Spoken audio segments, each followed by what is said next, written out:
देख तूने सुना होगा कहीं ना कहीं, अगर तुझे बॉलीवुड में जाना है तेरी एक्टिंग स्किल्स टॉप नॉच होनी चाहिए। तू मे बी नेपो किड हो सकता है, तेरे को ज्यादा काम मिल सकता है, लेकिन अगर तेरे को लॉन्ग टर्म में टिकना है तेरी एक्टिंग के साथ साथ तुझे टाइम के साथ रिलेवेंट भी रहना आना चाहिए। एंड अगर तू नहीं रह पाएगा टाइम के साथ रिलेवेंट, भाई तू कहीं फेड आउट हो जाएगा। एंड अगर तू न्यू कमर है, तेरी थोड़ी बहुत मूवीज चल रखी है एंड उसके बाद तेरी मूवीज नहीं चल पा रही, तो अच्छी मूवीज चूज नहीं कर रहा है, तो कहीं ना कहीं गलती तेरी है। तू बॉलीवुड पे ब्लेम नहीं डाल सकता कि भाई बॉलीवुड की वजह से मैं सब चीज नहीं कर पाया। हम लोग को पता है भाई बॉलीवुड बहुत ज्यादा बेकार है, इसके अंदर घुसना बहुत ज्यादा मुश्किल है, इसके अंदर सक्सेसफुल हो पाना बहुत ही ज्यादा मुश्किल है। लेकिन अगर तू एक बार घुस गया किसी ना किसी तरीके से एंड तू टाइम के साथ रिलेवेंट नहीं रह पा रहा, गलती तेरी है। We already know it, Bollywood is fucked up, but किस हिसाब से वो तुझे एक्सेप्ट करता है तुझे ये पता लग चुका है ऑलरेडी, एंड आगे नहीं कर पा रहा है, तो इसमें गलती तेरी ही है ना। कितनी बार मैं बोलूं। And example was Manoj Bajpayee. तुम लोगों ने उनके बहुत सारे इंटरव्यूज वगैरह में देखा होगा कि भाई बहुत स्ट्रगलिंग एक्टर स्टार्टिंग फेज में रह चुका है, एंड मैं रिस्पेक्ट करता हूं उस बात की। मैं ये नहीं कह रहा कि भाई बंदे की स्ट्रगलिंग स्टोरी रियल नहीं है, मैं ये नहीं कह रहा कि बंदे ने स्ट्रगल नहीं करा है स्टार्टिंग फेज में, बट कुछ कुछ गलतियां जो मुझे दूर से नजर आती है ना भाई, इस वजह से बंदे ने ना उस हिसाब से टिक नहीं पाया जिस हिसाब से टिक सकता थे, या फिर अच्छी मूवीज दे सकते थे जो दे नहीं पाए हैं। एंड एज स्टार्टिंग फेज के बाद इसलिए बिहार के एक छोटे मोटे विलेज से आते थे एंड इनके परिवार वाले चाहते थे कि भाई ये डॉक्टर बने, बट इनका सपना कुछ और ही था, क्योंकि इन्होंने बचपन से ही ऐसी मूवीज को देखा है कि भाई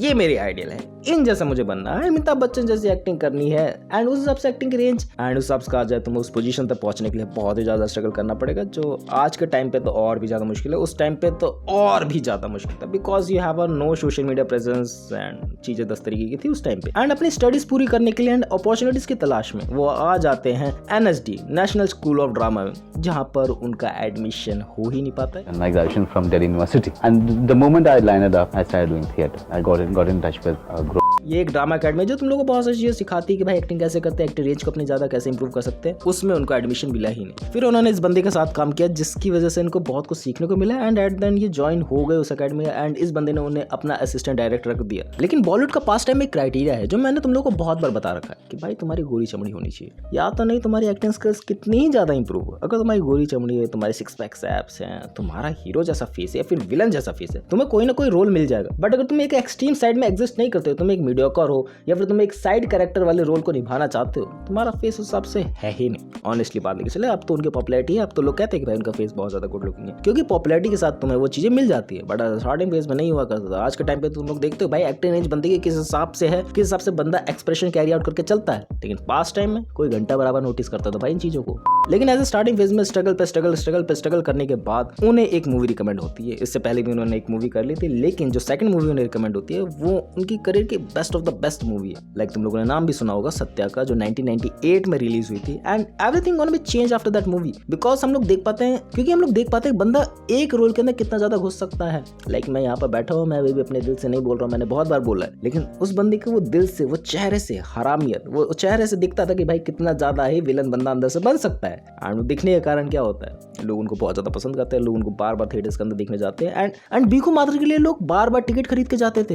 एंड जैसी उसका ओवरऑल एंडिंग हो जाती थी, लोग उठ के आ जाते थे, लोग हीरो के लिए जाते ही नहीं थे मूवी देखने के लिए। एंड किसी इंटरव्यू में मनोज बाजपेयी ने यह भी बताया कि भाई वो ऐसे फैन से मिले थे जिसने 150 बार सत्या देखी थी। और जैसे ही बीकू महात्रे मरा उसके बाद थिएटर खाली हो जाता, क्योंकि लोग वहीं तक देखने आते थे। 2 बार 3 बार 4 बार 5 बार 20 बार 50 बार, मैं ऐसे लोगों से मिला हूँ जो 150 बार देखी। भाई फैन कल्चर इंडिया बहुत ही ज्यादा एक्सट्रीम लेवल पे है। एंड तुम लोग सोच रहे हो कि भाई सत्या मूवी करने के बाद भाई के पास मूवी से मूवीज होगी, भैया अपने पूरे छा गए होंगे इंडस्ट्री के अंदर, एंड उनको मूवीज इस तरीके से रिकमेंड हो रही थी, पैसा आ रहा चाहिए, बिल्कुल अच्छे से करियर चल रहा, कोई दिक्कत हो ही नहीं सकती थी बैकेंड में। बट मैं एक बात बता के लेके चलूं, इस मूवी के बाद उन्हें 5 साल तक स्ट्रगल करना पड़ा।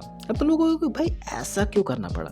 देखो, जो मैं जानता हूँ, मनोज बाजपेयी ने उस टाइम पे बहुत सारी ऐसी मूवीज को रिजेक्ट कर दिया जो वो कर सकते थे, क्योंकि वो एक एक्सट्रीम साइड पे जा सकते थे, या तो हीरो या फिर विलन की साइड में, जहां पर उनको अच्छे अच्छे रोल्स रिकमेंड हो सकते थे। लाइक विलन के रोल्स के बाद लेकर चले भाई, इनके पास अपॉर्चुनिटीज बहुत ज्यादा ही भर चुकी थी। लेकिन मनोज बाजपेयी ऐसे नहीं थे जो पैसों के लिए काम करते थे। जो मेरे को सुनने में मिला कि भाई पैसों के लिए बंदा काम करता तो कोई भी रोल को अडॉप्ट कर लेता, एंड उस टाइम तक उनके पास ऐसी नौबत आ गई थी कि उन्होंने बहुत सारी मूवीज को रिजेक्ट करा है। एंड उसके बाद फाइनेंशियल क्राइसिस होने के नाते, भाई घर पे खाना ना बनने के नाते, उन्होंने बी ग्रेड मूवीज को भी करा है। लेकिन बात लेकर चलिए, यही चीज अगर वो पहले समझ जाते, अगर वो पहले ही किसी एक्सट्रीम साइड में चले जाते, कि समझ जाते कि भाई बॉलीवुड अभी उस एरे के लिए नहीं बना जिस एरे करने के लिए मैं तैयार हूँ। जिस डिफरेंट एक्टिंग रेंज को मैं दिखाना चाहता हूँ आज के टाइम पे, वो एग्जिस्ट ही नहीं करता है, वो ऑडियंस एग्जिस्ट नहीं करती है, वो सिनेमा एग्जिस्ट नहीं करता है। तो वो उसमें सबसे बड़ी गलती किसके लगती है? मनोज बाजपेयी की बैकएंड में। एक कैरेक्टर की जर्नी पे जाना मुझे सबसे ज्यादा पसंद आता है।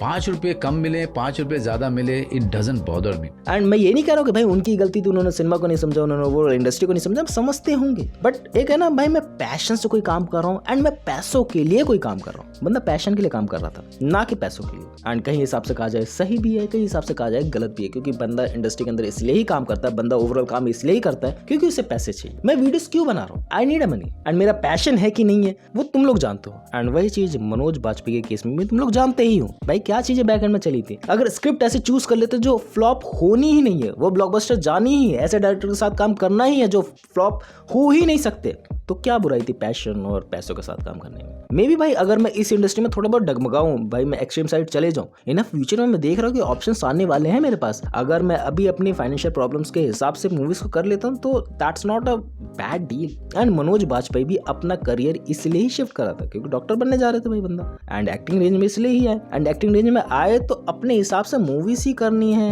आई थिंक मेरे हिसाब से थोड़ा सा डंप मूव तो था, लेकिन जैसे जैसे मूवीज कर रहे थे वैसे वैसे मूवीज फ्लॉप जा रही थी। बहुत सारी मूवीज फ्लॉप गई, थोड़ी बहुत मूवी काइंड ऑफ हिट गई, बट उस हिसाब से नहीं जिस हिसाब से चाहिए थी उनकी, जिस हिसाब से वो फेस बन सकते थे। लेकिन देन एंट्री होती है गैंग्स ऑफ वासेपुर की 2012 में। भाई देख रहे हो कितना लंबा टाइम लग गया उनको एक ब्लॉकबस्टर एंड फैंटास्टिक मूवी देने में। एंड गैंग्स ऑफ वासेपुर के बाद तुम लोगों को बताने लायक ही है भाई, दुर्गा टीवी इसको प्रमोट करता है, तो भाई मेरी तो बात क्या ही कहनी है इस बारे में। चीजें बहुत ज्यादा अच्छी थी, चीजें बहुत ज्यादा ब्रिलियंट थी।